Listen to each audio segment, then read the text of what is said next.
Okay, so I'm Emma, and I'll just introduce myself. So kidney disease, really, we know globally it affects around 11 to 13% of people, and really it's something that is expected to rise the rates of people with chronic kidney disease globally, and that's really been driven by diabetes, obesity and other vascular diseases that cause kidney disease. Around 5% of the people across internationally who develop kidney disease develop an end-stage kidney disease where they require some form of kidney replacement therapy, which may be either dialysis, a kidney transplantation, and there's a very few number of people that may not benefit from either dialysis or kidney transplantation that then choose to have no dialysis or kidney replacement therapy. Now, really, probably the impetus as well for this study and probably to talk today is that there's a huge financial and economic impact of chronic kidney disease globally, and really across Wales, those numbers of people with chronic kidney disease are actually rising, and that those people that are developing the chronic kidney disease, there's a number then rising that are needing to have kidney replacement therapy and who are on dialysis. And again, that has a massive impact, not only financially, but for myself as a clinical nurse and a clinician, those numbers of people that are affected by kidney disease, that has a massive psychosocial impact on their lives. So kidney transplantation is probably the most cost-effective kidney replacement therapy. And that is really based on a large amount of reference to those figures. Somebody that is having had a transplant, it costs approximately 17,000, and then for the transplant itself, and then the following years, subsequent years, for around £5,000 for their transplant medication. Those are on dialysis, depending on what type. If they're on a home therapy, a home dialysis therapy, with the more basic daytime type of dialysis, it can cost between 14,000 and 20,000, and overnight dialysis, approximately 20,000. Those that are in centre having dialysis, then those costs then increase, and that depends then whether they require hospital transportation as well to get to their areas of their treatment, but also it will also affect the nursing care, etc., that they actually receive, will impact on the cost of the dialysis sessions. So as far as kidney transplantation being most cost effective, we also then have to consider that personal effect really, and the cost that person. Not only improves quality of life to obviously the depletion from dialysis they may have following a kidney transplant, and people live comparatively longer when compared to being on dialysis after having a transplant. The most recent donation and transplantation plan for Wales also ensures that it's to ensure that the whole population can actually have a transplant whenever that's possible, and that then will automatically depend as well on whether they are suitable for kidney transplantation, whether they've then got access to a living kidney donor as well, as compared to them being on the deceased donor transplant waiting list. But the plan for Wales really is, and the Healthier Wales as well, is to everybody that is suitable for kidney transplantation should actually have then the access to, wherever clinically possible, to have a kidney transplant. So really they're the main directives probably for somebody to have a transplant for their quality of life compared to being on dialysis, the mortality associated with being on dialysis. But really there's a number of people who are clinically suitable that then choose not to have a transplant, and those reasons really are fairly unclear. Background then, prior to doing my grounded theory study, which I'll go on to, initial part was to do a standalone qualitative evidence synthesis, which looked at studies internationally to try and understand the reasons why people choose not to have a transplant. And that was also having a look at the reasons why people may clinically want to transplant as well. There's 6 themes that arose from the synthesis, and that really transitioned really from those that were from having earlier stages of chronic kidney disease right through to the stages of being on the transplant waiting list, and the factors influencing their decisions along their kidney disease journey were based generally on how many decisions they had to make, when they had to make them, how they gathered their information, how they navigated the transplant assessment pathway that that then led them to having a successful transplant, whether they desired a kidney transplant compared to whether they then were actually opposed for numerous decisions, and then whilst they're waiting on the waiting list, whether they had uncertainties. All of those really did immensely affect how they made decisions and then actually were then successfully transplanted or not. Also, themes that were developed were things like fear from the surgery and death following the transplant, where they had concerns about the transplant medication, whether they'd had negative experiences previously, influence from others, and then cultural, religious and economic factors, financial, and then the age of individuals. All of these things greatly affected how people made the decision. So that then kind of brings me then into my grounded theory study, which is looking into the reasons why people then decide and say no for a transplant. So the aim really is to develop a contextualised explanation of people's experiences and try and understand really what their reasons were for the decline in the kidney transplant despite their known benefits of the transplant. When we're looking at there'll be a slide shortly that will actually have a look at the journey, what the gold standard probably should look like, and then where people then make decisions along and the decision-making pathway to then either choose not to have a transplant or choose, again, not to have a transplant in the future if they've already previously been transplanted. And also to have a look at where they disengage as well from the transplant pathway. So it was really important to understand what that pathway looked like and then where essentially they would actually either decide not to have a transplant or choose to. So study design, I'm using a grounded theory, constructivist approach. And then there were two theories that were developed or were looked at really for the qualitative evidence synthesis, which tried to explain and for myself to try and contextualise as well how people made decisions and where then potential interventions can be following the study, which would then, developing and trying to understand the data from the study and how then that will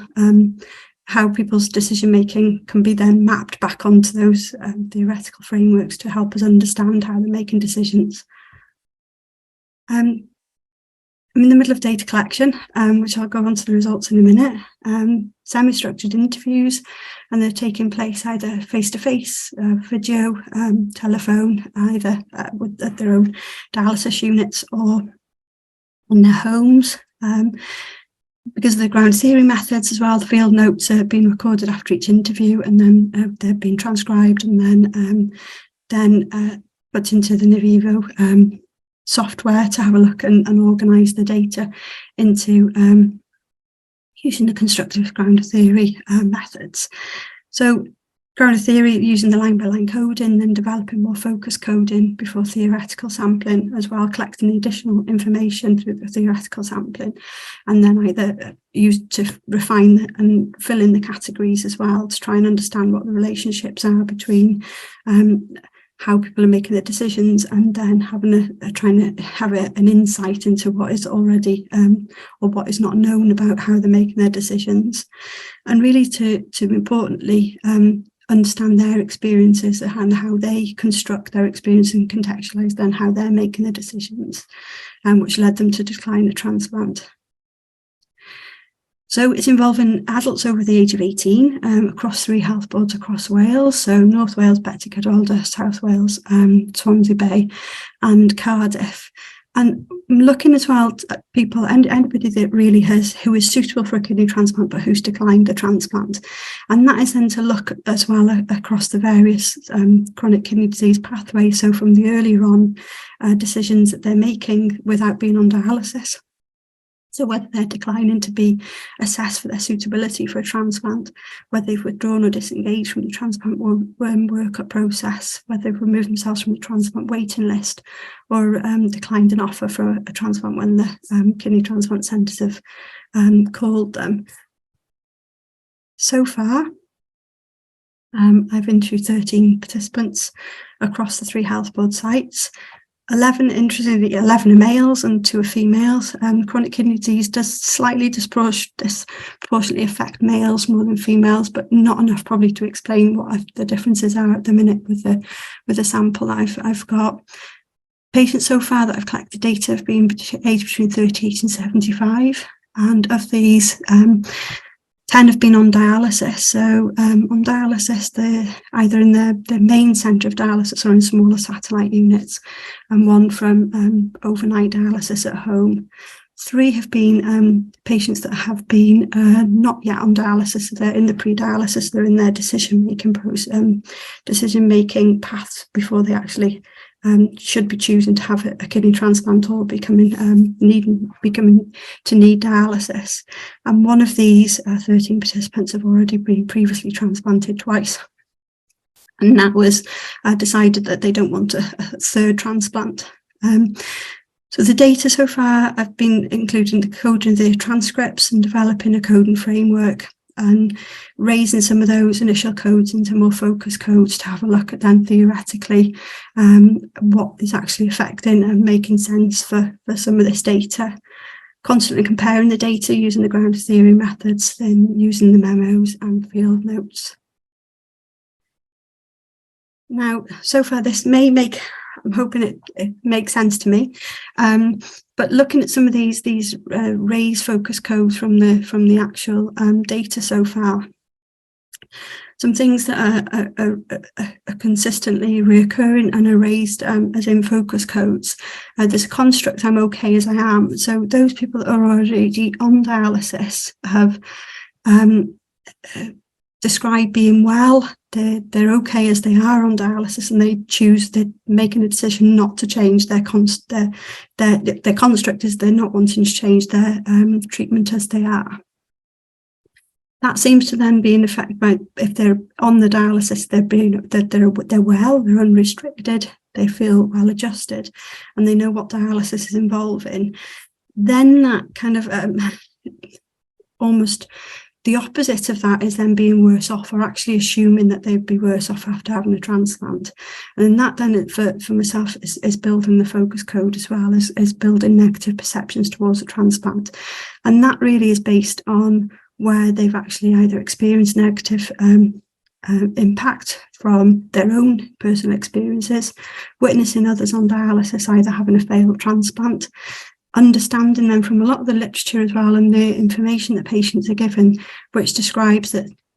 they may need another transplant in the future. Transplants may fail because of their either rejection, or they may have recurrence of their original kidney disease. So there's a huge amount of information as well that people are actually building upon this perception that a transplant will fail, but also how they're actually interpreting that information and how they're gaining this almost vicarious information as well from other patients that have either experienced a failed transplant and returned to dialysis. So they've heard of others who have had negative experiences. There's almost then a decision-making or avoidance of decision-making that is also coming through this construct, that they're okay where they are. They may consider a transplant in the future, but at the moment they're actually not wanting to make that decision. So they're maintaining they're okay as they are, and they're remaining on the dialysis therapy. Those people that have actually not started dialysis, they're describing as well that they're being unaffected by their kidney disease. They feel no different, and they don't feel they have to make any decisions ultimately at that moment. So for them, they're actually avoiding making a decision because they're okay as they are as well, and they don't need to make any big clinical decisions at the moment. A lot as well of being worse off has also impact. The age also is making a difference, feeling that they're too old for a transplant, because they actually may feel if they were younger they may have decided against and had a transplant. So there's lots of different focus codes that are coming together and helping me develop the theory at the moment. To update, had to return to ethics twice, to have amendments, promote the study, offering financial incentive for people to take part in the study, and then another incentive as well, or another amendment to increase the promotion of the study through other third-party organisations, and then another amendment this month, which I'm